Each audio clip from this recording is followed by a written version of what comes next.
All right, everyone, welcome back to another Star Wars Galaxy of Heroes video with Fat Phil, and today we're talking about the Lightspeed tokens and kind of the impact that they're not really having on the community right now. Lightspeed tokens are now active in the game, and they are not just available on the episode pass, they're now in the store, and they are overpriced. There's no other way to put it, in my opinion. These materials are way overpriced. I can understand part of the reasoning why they're not super cheap, but I also have to say, from the perspective, with the knowledge that Lightspeed bundles exist, these tokens just seem like they, are coming out of left field from a price perspective. We're going to kind of talk about this and why I think the Lightspeed tokens are not, they already felt underwhelming, and now they feel even more underwhelming. Now they feel like it's going to be even more challenging to allow players to catch up because of the price point and even some of the other stuff inside of these tokens that is, kind of going on that was happening with the Lightspeed bundles themselves. So with that said, please like, subscribe, comment down below. Want to give a shout out to our channel members, as always, for their continued support. These guys, to kind of give a brief explanation. I mean, again, they get their special section of the Discord with access to me, basic, I say 24/7, but you tag me if you have problems, but whenever they want a roster review, roster advice, I am there to help out. Even if it's as silly as, hey, what Omicron or Zeta to equip, I'm there. So I really appreciate you guys keeping the faith, believing in me. I hope the content I make is helping you progress in the game and helping you make better decisions with your resources. So with that said, let's get into some Star Wars Galaxy of Heroes and let's talk about these Lightspeed tokens.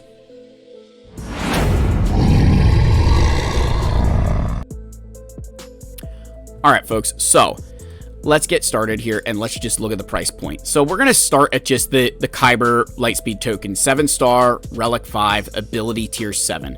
This is $15. $15 for a single Relic 5.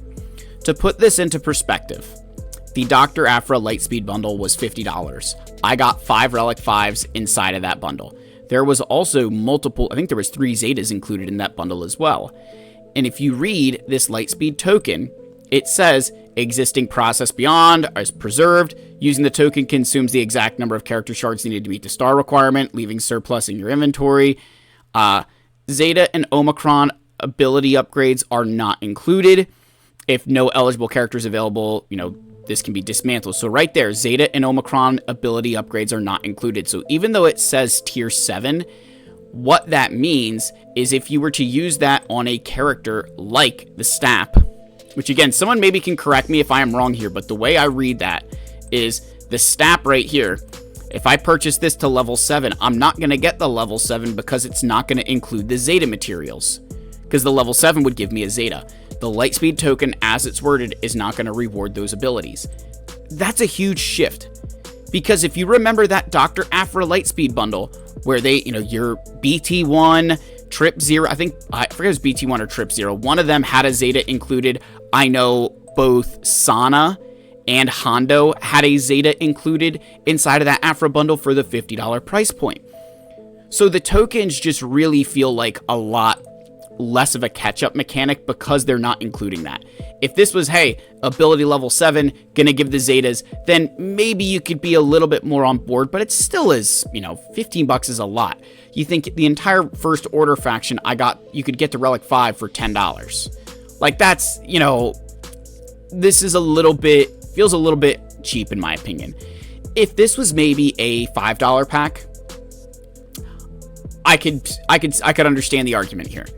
Again, I understand the dilemma in the whole reason why these tokens feel so wrong is because Lightspeed bundles exist. Because for $15, I could just get a singular, Separatist to Relic 5, or I could have gotten the 5 Geonosians at Relic 3. Right? I mean, that was a bundle. That was I think it was $15 for Geos to get them to Relic 3.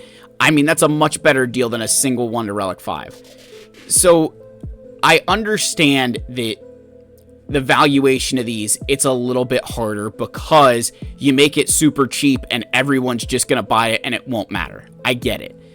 Which means that you just have to restrict the quantity that you could purchase. right? Like it's only a recipient limit 1. So maybe you keep it at 1 Lightspeed token a month or something, but you just reduce the cost, because I don't think a lot of these will get sold personally at that cost. I feel like that's extortion to me. Unless, and I'd argue unless you removed the Conquest, Guild Raid, I'd argue Galactic Legends could stay and maybe Journey Guides, but like Conquest, Raids, and Territory Battle units, I'd argue if these were available for those characters, then maybe a $15 price point feels a little bit better. It feels a little bit more okay. Again, it just, it just feels like it does feel a little bit like extortion with what the price point of Lightspeed bundles were. So I really think these tokens already felt underwhelming, and then I saw the price points, and I'm like, man, what the hell? And again, because they're not including Zetas, though, it's not helping the player base catch up, right? It really isn't going to help you catch up as much as you think. And this was a conversation I was having with my channel members the other day, and I wanted to kind of share something that I ran kind of in the background because I thought it was a little bit interesting here. So what I did was I ran, it's channel memberships. So I ran this analysis here where I compared my account with a bunch of other people that I know. And what I was trying to prove was I knew that a bunch of these accounts had purchased some Lightspeed bundles. So you've got my account, you have the Great One, you have Alley Gal there, Egnards, Zangster, Exonix, Mini Real Margos, and Johnny Boy. And what I wanted to kind of show here, if you will, was a couple different things. When you look at the galactic power, I'm at 12.9. Whoops. I know that just got really, really big. 12.9 million for me. 11 million for the Great One. 10.4 for Alley Gal. 13.4 for Egnards. 13 million for Zangster. 11.6 for Exonix. 12 million for Margos. And 13.4 for Johnny Boy. Right, so there was all of our GPs. Again, my eyesight's bad, so I zoomed in for you guys to be able to see that. Maybe I'll zoom in, go up, maybe right there. Kind of put 4 of us on a screen at one time. So, then, the next area, though, that I want you to look at here is in the Gear 13 number, so it's going to be right above the fat face there. So I have 248 relics at 12.9 million. The Great One here, he's got 11 million GP with 243 relics. Alley Gal's account, 231 Gear 13s, 10.4 million GP. And then Egnard's 275 with 13.4. So when you look at those numbers, Egnard's number, my number, both of those kind of make sense to GP to relics. But for Great One and Alley Gal, it doesn't. And a big reason that number doesn't make sense is because of the Zetas. The amount of Zetas, because they weren't included in those bundles, is holding their GP down. There's a lot, Zetas are a huge part of GP. It's like 2,000 GP for a Zeta. I think per Zeta, it's like over 2,000 GP. And then add in, relics. And then you add in, again, that those Zetas, if it's on a pilot, it's like 6,000 GP. I mean, it's a lot of extra galactic power. So, and again, the other number you can look at down here is look at the mods. Alley Gal, Great One, 213 mods, if I scroll down a little bit there. So you see the mod analysis. I've got 1,143 6-dot mods. I've got a lot.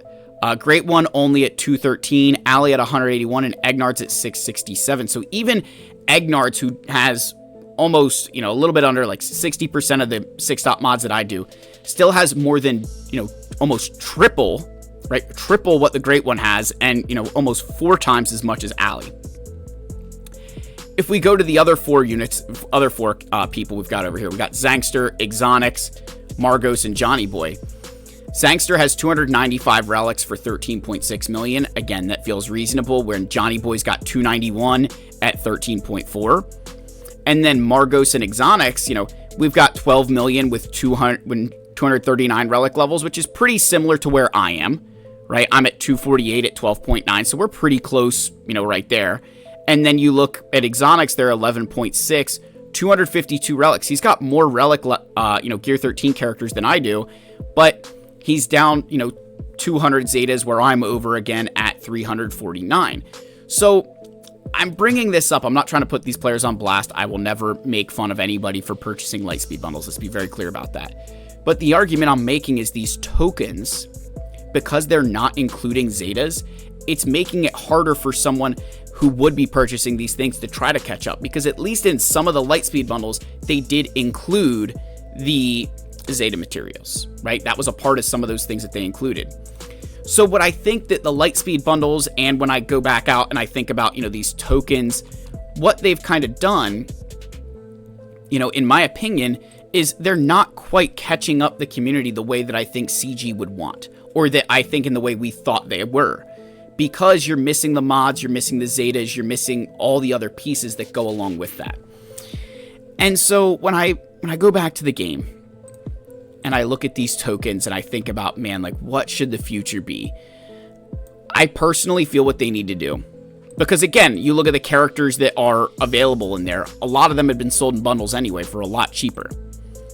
So I think what I would argue with these Lightspeed tokens, the way that they should, the factions I personally would choose is,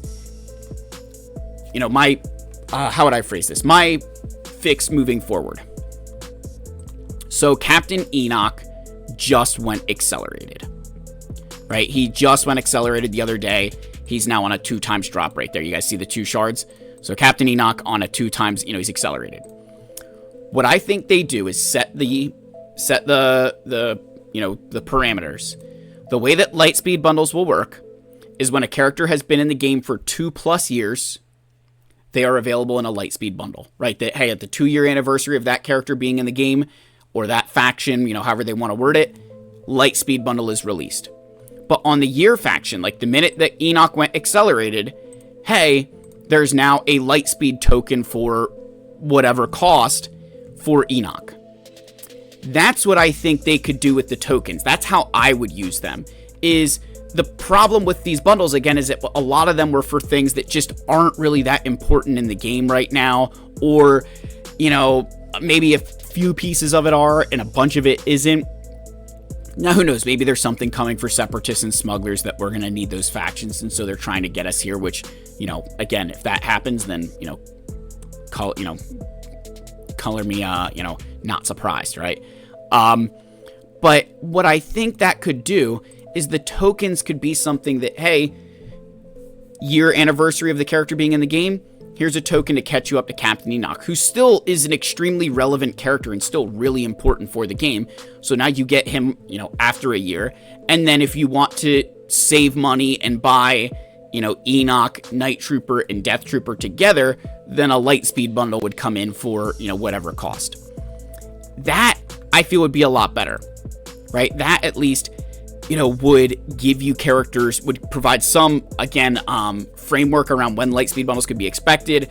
But also, I think if you said, hey, with Lightspeed bundles, maybe there is an inclusion of Zetas, and with a Lightspeed token there isn't, then it, again, provides additional framework for a player to understand how they could be investing those resources.